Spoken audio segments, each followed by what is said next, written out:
This is why an avoidant man hits you up way later and it's like a confusing text. Like maybe he broke up with you and he reached out and the text doesn't really say anything. And first off, I understand why this is confusing. I understand why this is frustrating. You fell in love with this man. He hurt you. He broke up with you. It seemed like he was happy. Then all of a sudden he comes back with some cryptic message or something and it doesn't make sense. And you're pulling your hair out. I got you. First things, I'm going to feed into your Delulu a little bit. He misses you.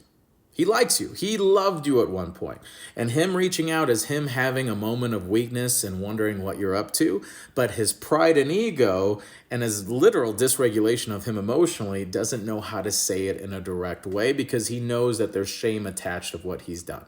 Like, he can't say it with his chest. He's going to go around and under and everything in between because he knows he did something that was disrespectful. He knows he hurt you and all those other things, and it's an uncomfortable situation. So he's going to fumble and fall over himself in reaching out.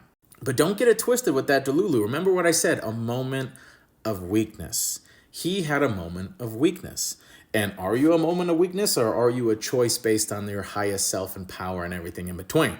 Because you could pull your hair out and question and wonder, why would he do this? Why would he do this? Why would he do this?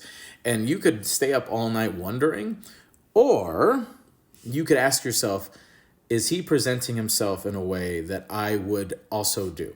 Is he presenting himself in a way that is considerate of my emotions and my feelings? Is he presenting himself in a way that I could see in someone building a life with that I respect and everything else? Because do you deserve his emotional roller coaster?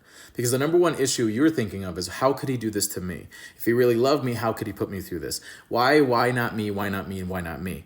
Versus asking yourself, is this even a partner that I even want? Do I want someone who's going to go through this emotional roller coaster? And if I don't want that, then why am I giving up so much of my power to him and having to need and receive his validation? And him reaching out, boo-boo, is confirmation. That's all it is. If you're watching this video, it's confirmation that it's your time to move on to the next stage of your life because you deserve to. Okay. And I'm telling you from a source of a man who is avoidant, used to be avoidant, way more secure now, men know. And a lot of the times men can't because they literally can't, and it's their capacity. So you got to ask yourself, am I willing to lower my level of self-worth and capacity to match his where he feels comfortable? Or am I willing to do the hard work to ascend to my highest self and find what serves me? And if you're willing to do that, take on the challenge, I have 8-week boot camp and I can help you with that. Link in the bio.